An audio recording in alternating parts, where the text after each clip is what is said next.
Ladies and gentlemen, good morning. You can be a little more generous with the applause.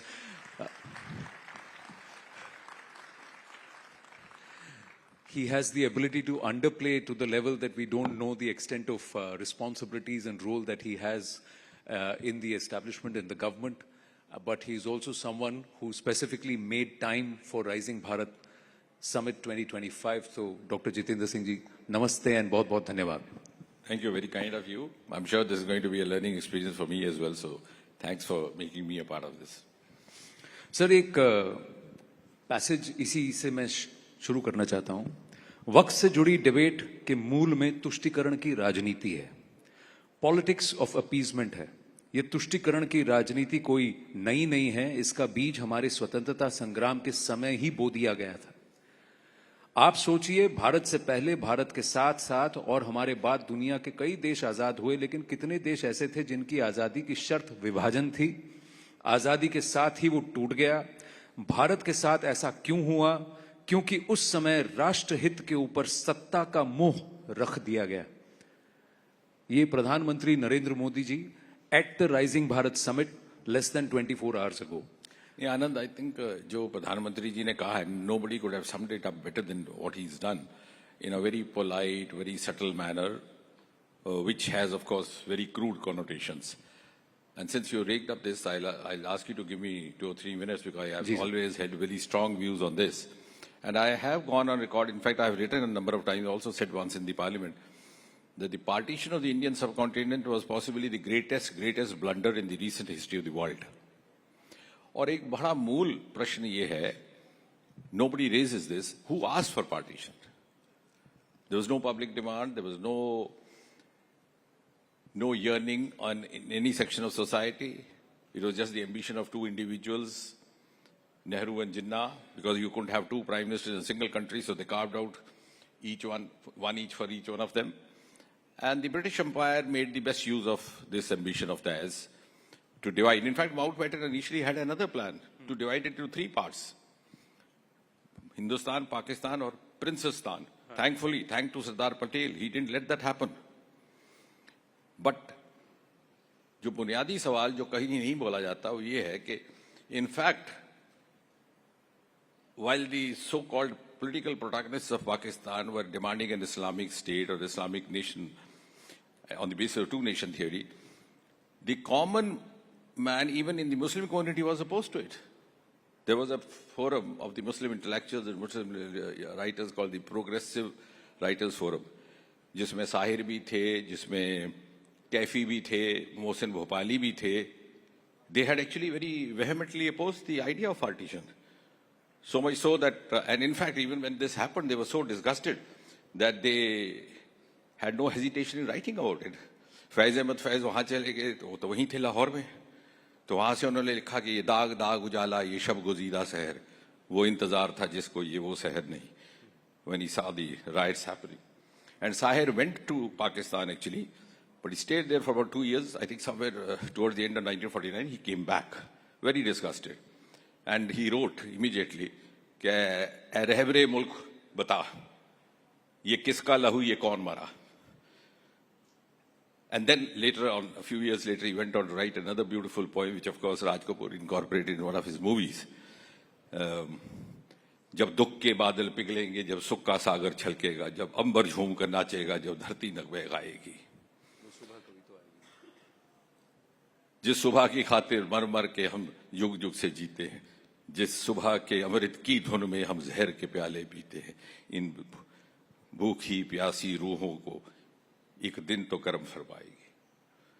So what I'm trying to say is that in the immediate aftermath of partition saw bloodshed, displacement, the biggest ever exchange of populations happening anywhere in the world. And in the later aftermath, after a few years, it was food scarcity, poverty, a long spell, which even India had to bear. Under the same Prime Minister, who happened to be one of the protagonists of the partition, or maybe facilitated Jinnah's 2-nation theory. And the 2-nation theory itself, if you see academically, evidently fell short of vindicating itself. वरना बांग्लादेश ना बनता. The very basis, the East Bengal was made a part of Pakistan, was because of its Muslim population, which didn't happen. Then you wouldn't have this kind of disenchantment, discontent happening in Balochistan, which you witnessed today. Or even in the Pak occupies Jammu Kashmir, which of course was not a part of the partition. Redcliffe ne jo line khinchi thi, to alag thi. And that Redcliffe is itself a case study for you.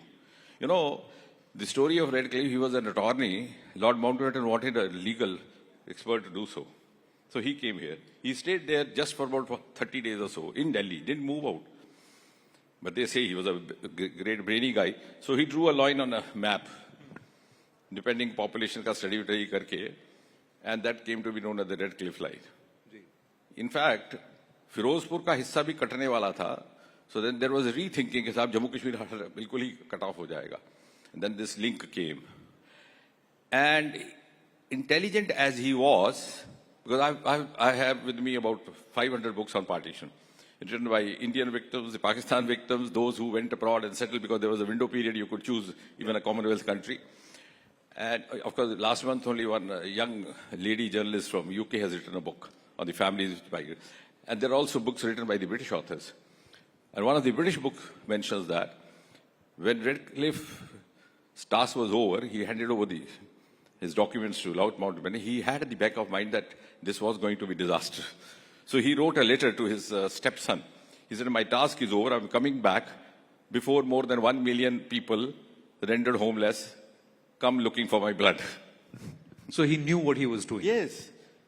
But that suited Jinnah, that suited Nehru, and that also very much suited the British rulers. Allow me to ask you this. Is this the BJP and the current disposition's obsession with pushing down Nehruvianism and Nehruvian politics? Or is it just bringing front and center our history, our itihas like it was? Because it's difficult to believe कि दो लोगों की महत्वाकांक्षा या कुछ लोगों की महत्वाकांक्षा जैसे प्रधानमंत्री जी ने कहा, उसकी वजह से इतनी सारी जनता का नुकसान सह लिया गया. Nobody liked the bloodshed that happened. 3 million people died, got displaced, and there was so much bitterness, and those lines are still drawn. No, absolutely. I totally agree. Would you really want to say that it was just the power-hungry ambition of 2-3 people and a collective that destroyed this entire subcontinent? Yes, to a very great extent. And do you know something? Even Jinnah, I don't know how far ideologically or by conviction he was subscribing to an Islamic state. It was more of a mission. And in the very first speech in the National Assembly of Pakistan, he said, look, now our objective is over. Now everybody would be equal. And one more fact, which is not much talked about, is that on the 14th of August, the midnight, when Pakistan was granted independence, the very first national anthem was written by a Hindu poet called Jagannath Azad. और वो किस्सा यूं हुआ कि Jinnah asked for a panel of poets who would have to write this. And when he noticed the name of a Hindu young poet, he said, look, let's have this. It might send out a message. And the phrase of Jagannath's anthem was something different. It was like Sar Zameen Pakistan. It was dedicated to Mother Earth of the new country, nation. And then, of course, later on, it got changed. Then Hafiz Jalandhari wrote, jo aajkal hai, Jeeve Pakistan. That's right. So, and the same night, Jagannath used to tell us, he's of course no more, he was Professor Emeritus of Iqbal. Even after partition, he kept visiting all the universities across the subcontinent for his Iqbal lectures. He used to take quite a lot of sadist pleasure in narrating कि जब मेरा ये बन रहा था कौमी तराना, तो उसी वक्त precisely मैं वहां से भाग रहा था कि मेरे कुछ मुस्लिम हमसाए वहां से आए, तो उन्होंने कहा साहब आपका तराना तो बज रहा है, बड़े खताब की बात है, लेकिन कहीं ऐसा ना हो कि ये जो राइट चल रहा है यहाँ आप मारे जाएं और हम आपको बचा नहीं पाएंगे. So they managed his safe passage into this side of the territory. And therefore, what it means is that it was traumatic, not only physically, it was also traumatic psychologically. It took a toll of every aspect of human existence. So you agree when the Prime Minister says that this is a thought continuum? Yes. And I'm bringing it front and center because the Yuva of today, do they need to understand their history? Do they need to be colored by their history? Or do they need to accept and move on? What do they need to do? Because what the PM is saying is, और आप भी यही कह रहे हैं कि there is a fundamentalist कट्टरपंथ thought process, एक विचारधारा, along with those जिनको सत्ता की भूख है, who are hungry for power at all costs. Is it a combination of these two? And this continue?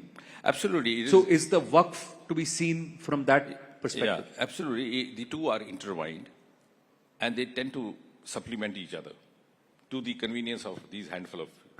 Now, going back to the part that you said about the Nehruvian, is it just deliberate that part of BJP agenda? No, because we live in an evidence-based era, so it is not that if I say somebody has to agree. I'll give you just 3 examples which have been, proven or disproven with the passage of time. 3 of Nehruvian initiatives. First, of course, was Article 370, which he himself told Mukherjee in the Constituent Assembly meeting, when Mukherjee asked him, could we have a rethinking, he said, Dr. Sahab, ye ghis jayegi ye dafa. But he was proved wrong because his own successors didn't want it to ghisofy.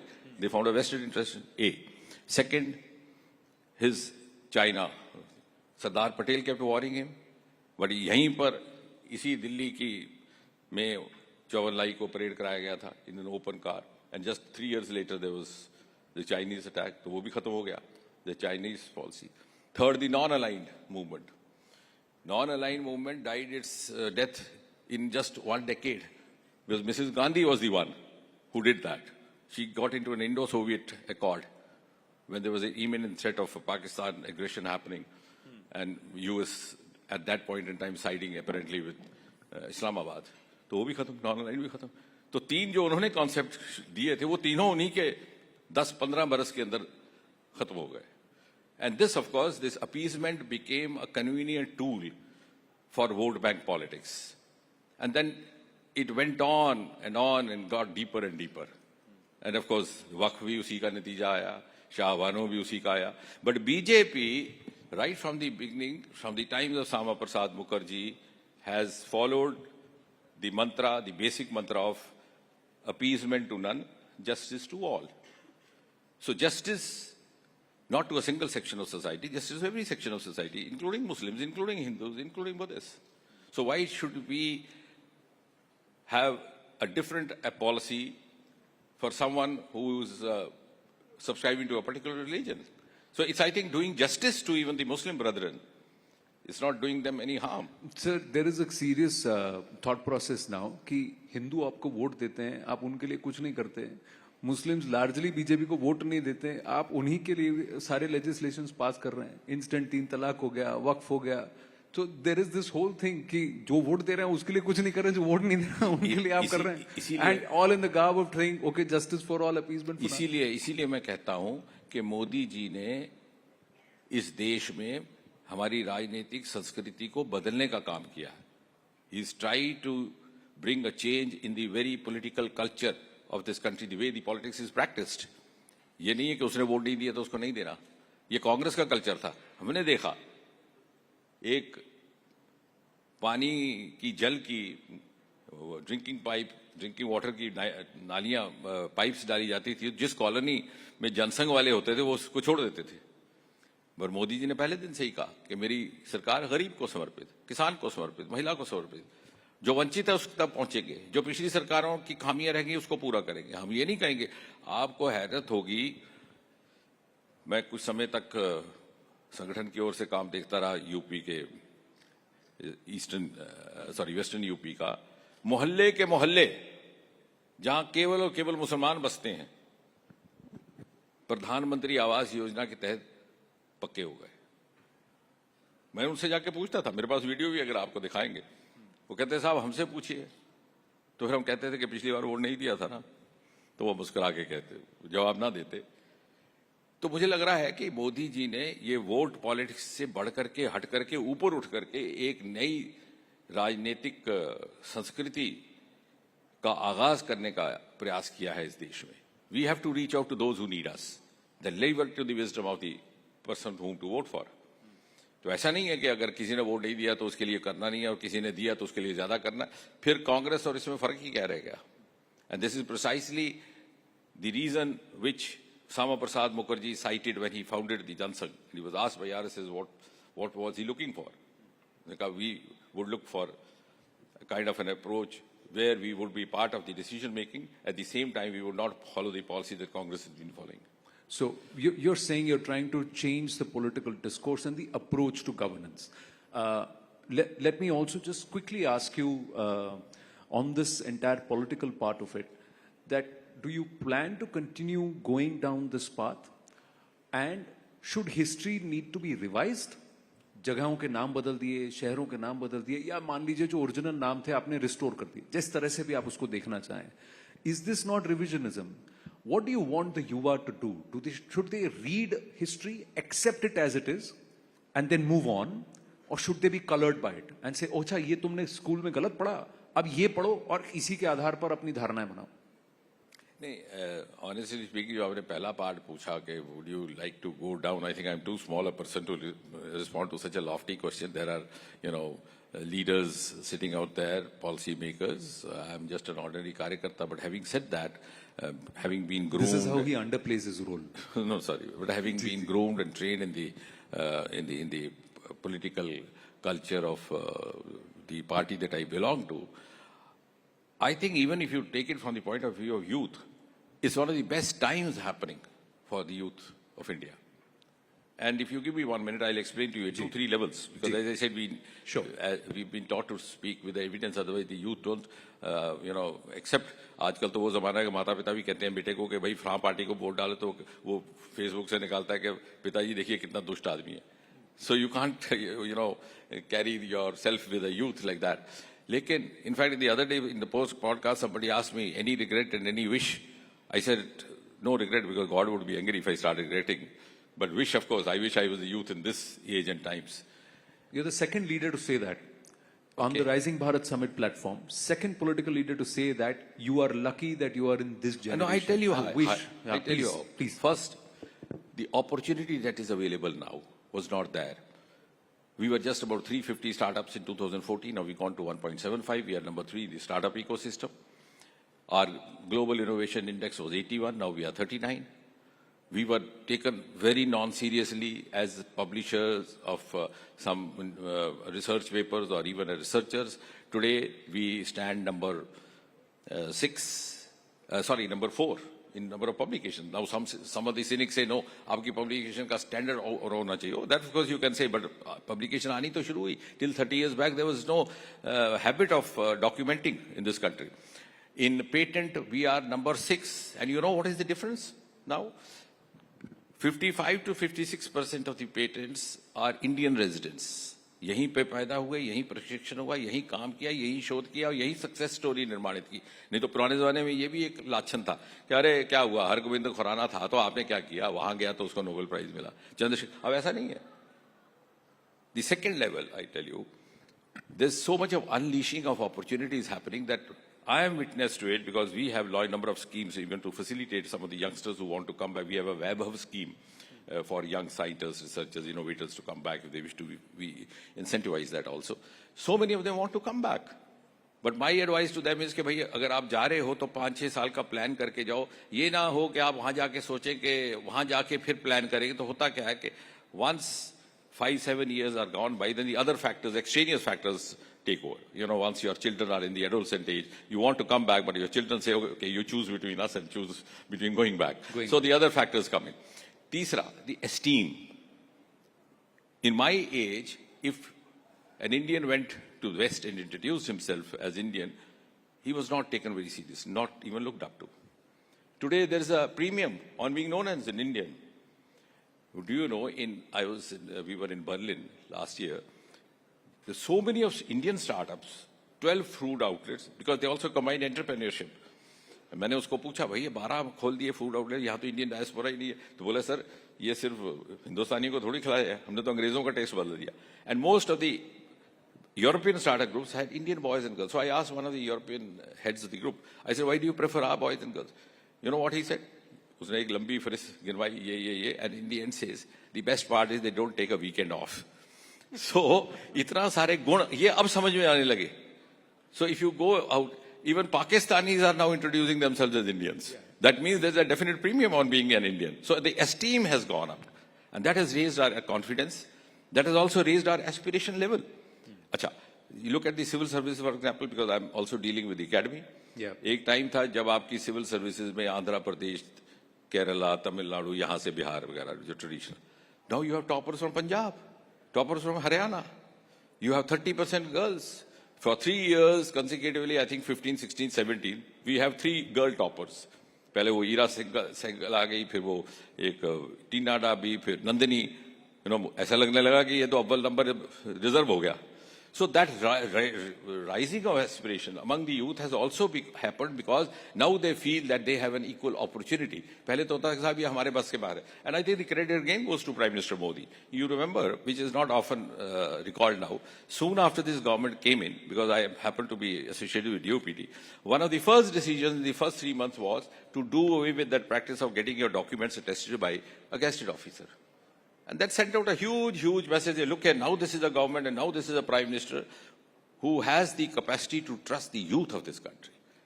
When you have a population more than 70% below the age of 40, how can you do business without trusting? कल तो फिर आप बच्चे को भी कहेंगे अपने को अपनी मार्कशीट किसी तहसीलदार से या डीसी से टेस्ट करा के यार नहीं तो मुझे एतबार नहीं है कि सच्ची है कि झूठी है. You have to learn to. And the second major decision which he announced from the Red Fort was abolition of the interviews for selection. वरना ये भी इल्जाम आता था कि जिसको 100 अंक मिलते हैं रिटर्न में उसको इंटरव्यू में फेल कर दिया जाता है, और जिससे कोई नेपोटिज्म है, कोई भाई भतीजावाद है, कोई लेन देन है, उसको इंटरव्यू में कर दिया गया. And please I think many in this room may not understand, it's not an easy decision for a political dispensation to take. हमारी लोग कहते हैं साहब अपने लोगों का क्या होगा, लेकिन ये भी पॉलिटिकल कल्चर बदलने का काम मोदी जी ने किया कि सभी के बच्चे हमारे बच्चे हैं. We have provided a level playing field, and that is a cumulative outcome of the increase in opportunities, increase in aspiration, rise in esteem. And that's why I say, for all these reasons that I've tried to cite in the last few minutes, this is one of the best times happening for the Indian youth. Makes a lot of people want to think that they should have been born sometime in the early 2000s so that they would be in the prime of their youth. But 2047, last 2-3 minutes, I just want to ask you, 2047, will space travel be possible? Will Bharat be sending tourists to moon and beyond? Is it possible? I think we've got a former astronaut also with us, Mr. Scott Kelly is there, and we'll try and spot him somewhere. Yes, Scott, hi. So I'll come to you for a question if you'd like to ask, because he's our Science and Technologies Minister also. But let me ask you, is space travel going to be possible? But of course, Yeah. We're sending a mic across to you, Scott. Yeah. No, but as of now, as we go by the schedule that we have laid out for ourselves, and if we are able to move as we have envisaged for ourselves, we hope to land an Indian on the surface of moon by the year 2040. So that's going to be a great accomplishment. Let me go up to Scott, sir. Sorry. Yeah.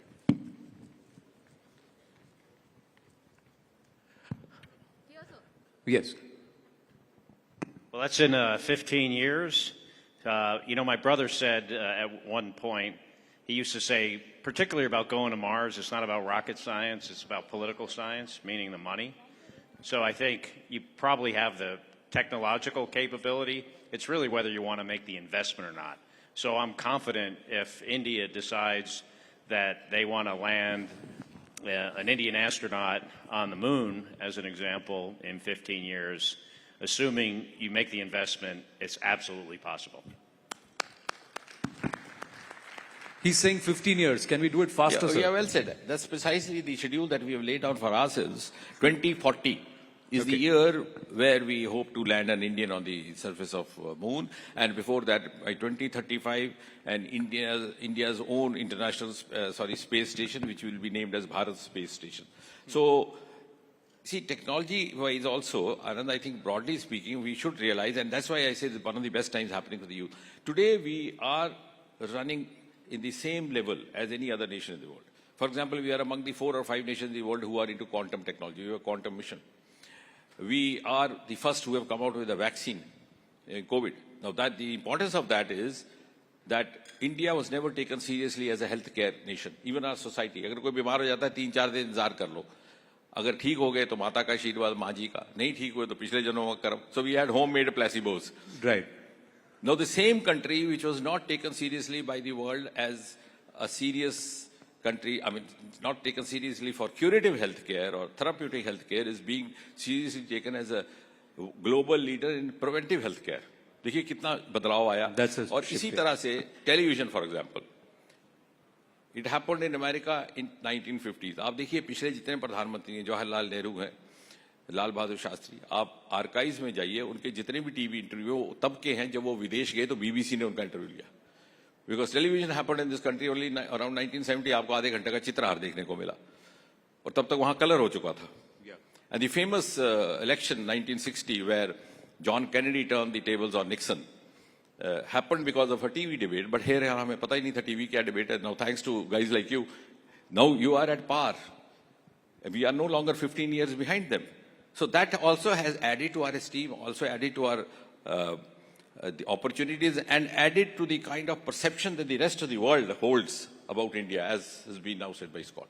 True. And Scott Kelly will be in session, and he will be on stage in a short while from now through the course of the Day 2 of Rising Bharat Summit 2025. But for the moment, we've got to call it a wrap. Dr. Jitendra Singh, amazing, engaging conversation as always. Thank you so Anand, I much. enjoyed it. Big round of applause for him, please. Thank you.